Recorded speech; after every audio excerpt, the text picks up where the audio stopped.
आज की मूवी का नाम है matter in our surrounding. Surrounding होता है आसपास और मैटर मतलब लफड़ा। तो चलो देखते हैं कि हमारे आसपास क्या लफड़ा चल रहा है। मुझे सुनने में आया है कि श्रीमती सनी लियोनी ने अपने बयान में कहा था कि ये दुनिया पित्तल दी, ये दुनिया पित्तल दी। तो यहाँ मैं एक बात क्लियर कर देता हूँ, ये दुनिया पार्टिकल से बनी हुई है। अब तुम्हें समझ आ गया होगा कि तुम्हारे मम्मी पापा तुम्हें सनी लियोनी की मूवीज क्यों नहीं दिखाने ले जाते हैं, क्योंकि तुम्हारे मम्मी पापा को पता है ये दुनिया पार्टिकल से बनी हुई है और वो नहीं चाहते कि सनी लियोनी का गंदा असर पड़े तुम लोगों पर और एग्जाम में क्वेश्चन आए what is our world made up of, और उधर तुम पित्तल लिख कर आ जाओ। तो करेक्ट आंसर है पार्टिकल, और इस पार्टिकल को हम एटम बोलते हैं। और एटम्स पर पूरे 2 चैप्टर हैं आगे, और उनके बारे में हम आराम से पढ़ेंगे कि किस किस टाइप के एटम्स होते हैं, उनकी क्या प्रॉपर्टीज होती हैं, वगैरह वगैरह। तो अभी तक तुम्हें 2 बातें बिल्कुल क्लियर हो गई होंगी।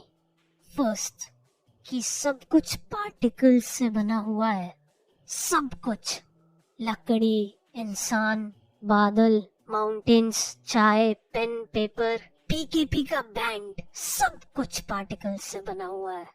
और सेकंड, ये जो पार्टिकल्स है ये बहुत छोटे से होते हैं, इन्हें तुम अपनी आंखों से भी नहीं देख सकते। तुम्हें एक बहुत ही तगड़ा वाला माइक्रोस्कोप चाहिए होगा एटम्स को देखने के लिए। चलो अब इन पार्टिकल्स के कुछ कैरेक्टरिस्टिक्स देखते हैं।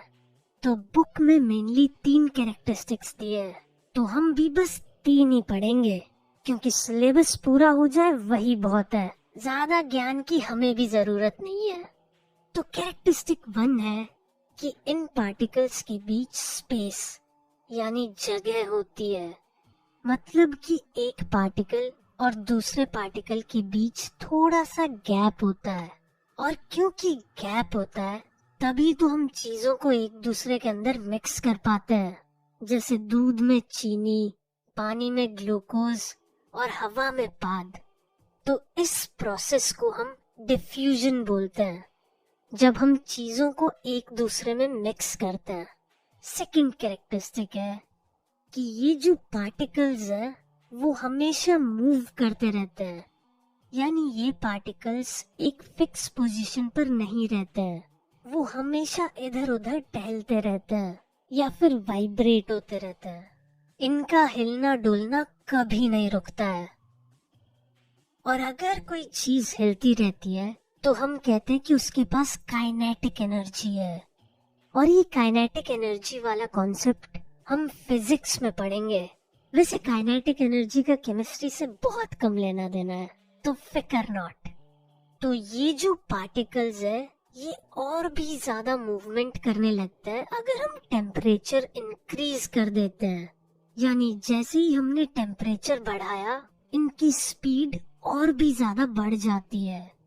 और जस्ट अभी मैंने तुम्हें बताया था जो भी चीज मूव करती है उसके पास काइनेटिक एनर्जी होती है।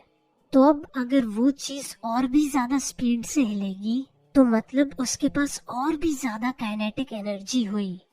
तो यहाँ से हम कह सकते हैं कि जैसे ही हम टेम्परेचर इंक्रीज करते हैं तो पार्टिकल्स की स्पीड बढ़ती है, और स्पीड बढ़ती है तो मतलब पार्टिकल्स की काइनेटिक एनर्जी भी बढ़ी। फिलहाल के लिए तुम बस इतना समझ लो, टेम्परेचर बढ़ा तो पार्टिकल की स्पीड भी बढ़ेगी, और टेम्परेचर घटा तो पार्टिकल की स्पीड भी घटेगी। ये काइनेटिक एनर्जी वाला कॉन्सेप्ट चैप्टर 11 में है। तो जब तुम वो सीख लोगे तब तुम्हें ये काइनेटिक एनर्जी क्यों बढ़ रही है वो भी समझ आ जाएगा। और बाकी मैंने बेसिक तो बता ही दिया है कि स्पीड बढ़ती है तो काइनेटिक एनर्जी भी बढ़ती है, और स्पीड कम होती है तो काइनेटिक एनर्जी भी कम हो जाती है। लेकिन यार अब तुम कहोगे कि भाई तुझ पर पूरा भरोसा है, तूने कहा कि टेम्परेचर इंक्रीज करने पर स्पीड बढ़ जाती है तो हमने आंखें बंद करके मान लिया। लेकिन यार एक सबूत या कोई एग्जाम्पल तो दे दे इसका। ये मत सोचो कि हम तुझ पर शक कर रहे हैं। ना ना ना ना, बस ऐसी पूछ रहे हैं। देख ले, कुछ याद आ रहा हो तो बता दे। तो यारो, तुमने देखा होगा जब तुम अपना वो हॉर्लिक्स वगैरह दूध में मिलाते हो, तब गर्म दूध में तो इजीली मिक्स हो जाता है, पर ठंडे दूध में बहुत मुश्किल होती है मिक्स करने में। चम्मच कितना ही जोर जोर से घुमा लो, बड़ी आराम आराम से मिक्स होता है हॉर्लिक्स। तो एक्चुअली में होता क्या है कि गर्म दूध में टेम्परेचर होता है हाई, तो पार्टिकल्स की स्पीड बढ़ जाती है, तो वो जल्दी से एक दूसरे में मिक्स हो जाता है। और ठंडे दूध में टेम्परेचर होता है लो, तो स्पीड भी होती है कम, और पार्टिकल्स बड़ी स्लोली स्लोली मिक्स होते हैं। अब हम चलते हैं कैरेक्टर की स्टिक नंबर 3 पर। तो ये कहता है कि ये जो पार्टिकल्स है ये एक दूसरे की तरफ अट्रैक्ट भी होते हैं, मतलब एक दूसरे को अपने पास खींचते रहते हैं। चलो अब नेक्स्ट टॉपिक। अब ये तो बचपन से पढ़ते आ रहे हैं। 3 स्टेट्स ऑफ मैटर होती है, सॉलिड, लिक्विड एंड गैस। यार फील ही नहीं आ रही कि 9th में आ गए हैं। वो तो बस माँ बाप बोलते रहते हैं 9th में हो गया है, अब तो पढ़ना शुरू कर दे, वरना जैसे लल्लू लल्लू से चैप्टर सीबीएसई ने बना रखे हैं, फील तो 6th वाली आ रही है। तो यारो, सबको 3 स्टेट्स ऑफ मैटर तो पता ही होंगे। सॉलिड सॉलिड होता है, लिक्विड लिक्विड होता है, और गैस गैस होती है। तो इधर हम ये देखेंगे कि सॉलिड, लिक्विड और गैस में ये जो पार्टिकल्स हैं वो कैसे बिहेव करते हैं। शुरुआत करते हैं सॉलिड स्टेट से। यहाँ पर पार्टिकल्स बहुत ही पास पास होते हैं, उनके बीच की जो स्पेस होती है वो बहुत ही कम होती है। और सॉलिड में पार्टिकल्स के बीच बहुत ही ज्यादा अट्रैक्शन भी होता है। तुम लोग इसे ऐसे समझो, मान लो तुम किसी को लाइक करते हो, या तुम्हें कोई बहुत अट्रैक्टिव लगता है या लगती है, तो तुम उसके बहुत क्लोज रहने की कोशिश करते हो। ऐसे ही सॉलिड के पार्टिकल्स हैं, वो एक दूसरे को बहुत अट्रैक्ट करते हैं, और इसीलिए उनके बीच बहुत कम स्पेस होती है। नेक्स्ट आती है लिक्विड स्टेट।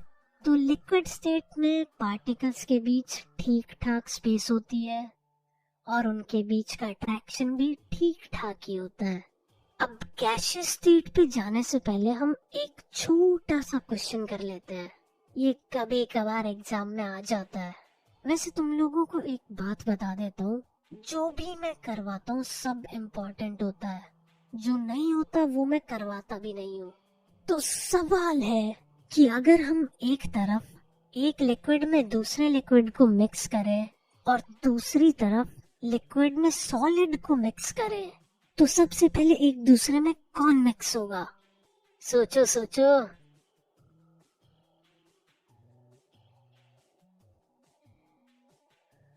अरे बिल्कुल सही, लिक्विड लिक्विड जल्दी मिक्स होंगे। और इसके पीछे का रीजन है कि लिक्विड में पार्टिकल्स के बीच स्पेस ज्यादा होती है, वो जल्दी मिक्स हो जाते हैं दूसरे लिक्विड में।